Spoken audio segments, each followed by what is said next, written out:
Selamat datang di video ini. Tiongkok tidak lagi menyetujui pembangunan pembangkit listrik tenaga batu bara baru. Mereka telah beralih dari batu bara, karena data menunjukkan bahwa cadangan batu bara akan habis dalam beberapa tahun ke depan. Kami memiliki angka-angka yang menunjukkan perubahan besar ini, seperti yang diprediksi oleh Tony S.A., dan perubahan ini tidak bisa dihindari lagi.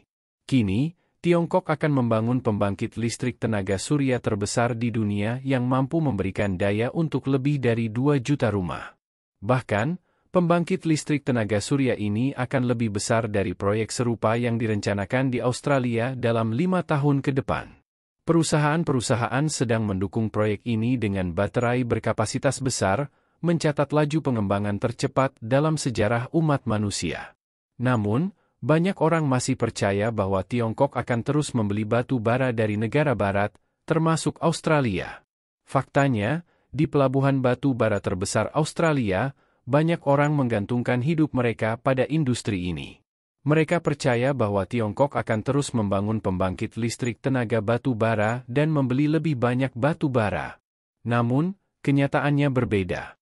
Data menunjukkan bahwa Tiongkok telah menghentikan persetujuan pembangkit listrik tenaga batu bara baru. Tahun lalu, persetujuan proyek batu bara turun hingga 92%, dan pada tahun ini, 86% dari kapasitas pembangkit listrik baru yang ditambahkan ke jaringan listrik Tiongkok berasal dari energi terbarukan. Statistik energi terbarukan Tiongkok. Pada 3 kuartal pertama tahun 2024, Tiongkok menambahkan 210 gigawatt kapasitas energi terbarukan, meningkat 21% dibandingkan tahun sebelumnya. Dari jumlah ini, 161 GW berasal dari tenaga surya, 39 GW berasal dari tenaga angin, sisanya dari tenaga air, 8 GW, dan biomasa, 1,37 gigawatt. Hal ini menunjukkan bahwa 4 kali lebih banyak tenaga surya dipasang dibandingkan tenaga angin. Pemerintah Tiongkok memilih tenaga surya karena lebih murah dibandingkan tenaga angin. Namun, tenaga angin tetap dibutuhkan untuk menyeimbangkan intermitensi energi surya, terutama pada malam hari. Turbin angin Tiongkok. Sebagian besar ladang angin di Tiongkok menggunakan turbin angin raksasa, jauh lebih besar dari yang biasa ditemukan di negara-negara lain. Turbin ini sangat efisien, tetapi pemerintah Tiongkok tetap melihat tenaga surya sebagai opsi yang lebih ekonomis dalam jangka panjang. Penggunaan energi surya di rumah tangga. Meskipun instalasi tenaga surya rumah tangga tidak seumum di Australia, proyek energi surya besar-besaran di Tiongkok terus meningkat pesat. Sistem tenaga surya di atap rumah kini jauh lebih efisien dibandingkan 5 tahun lalu. Jika Anda belum memasang tenaga surya di rumah, sekarang adalah waktu yang tepat untuk melakukannya. Di Australia, sistem surya yang rata-rata terpasang memiliki kapasitas hingga 10 kW. Terima kasih kepada economy.com atas data ini, yang menunjukkan pergeseran besar menuju energi terbarukan di Tiongkok. Transformasi energi terbarukan di Tiongkok. Tiongkok kini tidak hanya mempercepat pemasangan energi terbarukan, tetapi juga mengintegrasikan baterai dalam jumlah besar untuk mencadangkan energi tersebut. Baterai ini membantu menyerap energi ekstra dari sumber-sumber terbarukan, seperti tenaga surya dan angin. Kecepatan pemasangan baterai di Tiongkok mencapai rekor, salah satu alasannya adalah karena harga baterai kini sangat murah. Faktor lain yang mempercepat adopsi baterai adalah dominasi perusahaan baterai dunia yang sebagian besar berbasis di Tiongkok. Hal ini menjadikan langkah ini sangat logis bagi Tiongkok. Dampak pada pembangkit listrik tenaga batu bara.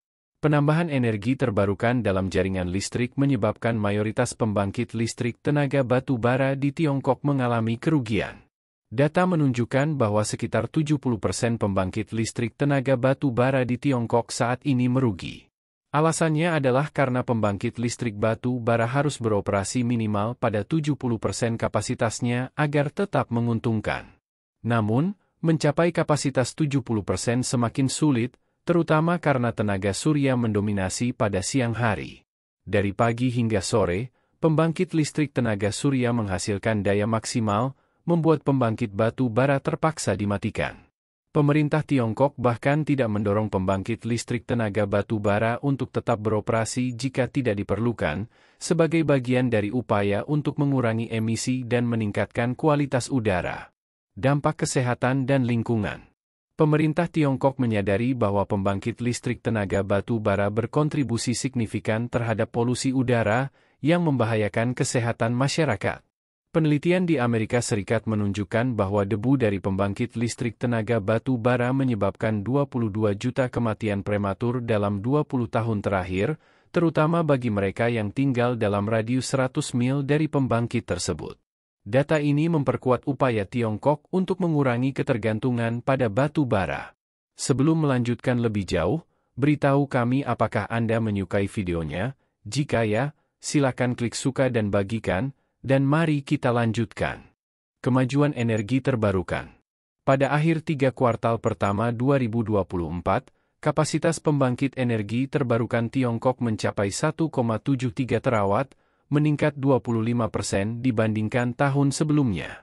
Peningkatan ini sebagian besar disebabkan oleh penambahan baterai ke jaringan listrik yang memungkinkan pemanfaatan tenaga surya secara lebih optimal, mengurangi energi yang sebelumnya terbuang.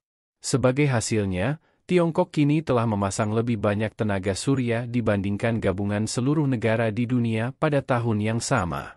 Bahkan, secara ekonomi, membangun pembangkit listrik tenaga surya dengan cadangan baterai kini lebih murah dibandingkan menjalankan pembangkit listrik tenaga batu bara.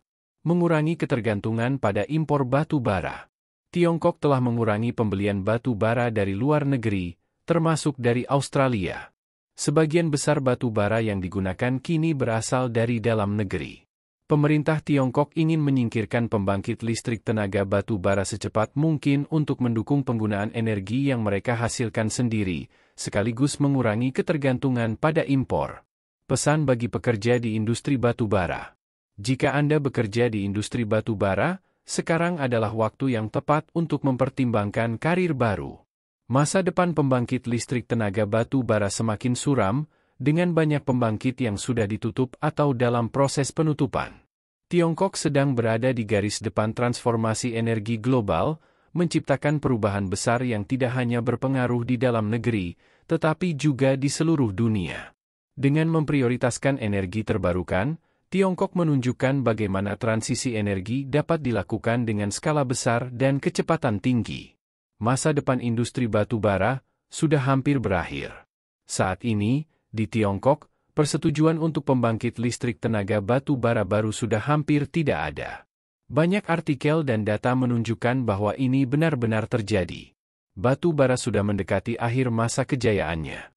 Jika Anda bekerja di industri batu bara, waktu Anda mungkin hanya tersisa sekitar 5 tahun sebelum pekerjaan tersebut hilang sepenuhnya. Keruntuhan yang tidak terhindarkan. Keruntuhan industri batu bara akan terjadi dalam skala besar. Di Amerika Serikat, kita sudah melihat kebangkrutan beberapa produsen batu bara besar. Permintaan global untuk batu bara dari produsen terbesar diperkirakan akan turun drastis dalam 10 tahun mendatang. Namun, ini bukan hanya karena Tiongkok. Banyak negara lain di Asia dan seluruh dunia juga sedang mempercepat transisi ke energi terbarukan. Jumlah energi terbarukan yang dipasang dalam 9 bulan pertama tahun ini memecahkan rekor dunia. Selain itu, baterai untuk penyimpanan energi terbarukan dipasang dengan kecepatan tinggi. Baterai, pendorong revolusi energi. Tesla, salah satu pemimpin dalam teknologi baterai, terus meningkatkan produksinya. Tahun ini, pemasangan baterai Tesla meningkat 2 kali lipat dibandingkan tahun lalu, namun tetap ada antrean produksi hingga 2 tahun. Tesla, bersama dengan produsen baterai lain, tidak dapat memenuhi permintaan dengan cukup cepat karena laju pemasangan energi terbarukan melonjak. Mengapa baterai menjadi kunci? Penurunan biaya, harga baterai terus menurun. Daya tahan lebih lama, beberapa perusahaan, seperti CATL, menjamin baterai mereka dapat bertahan hingga 1,6 juta km dengan kapasitas minimal 80%.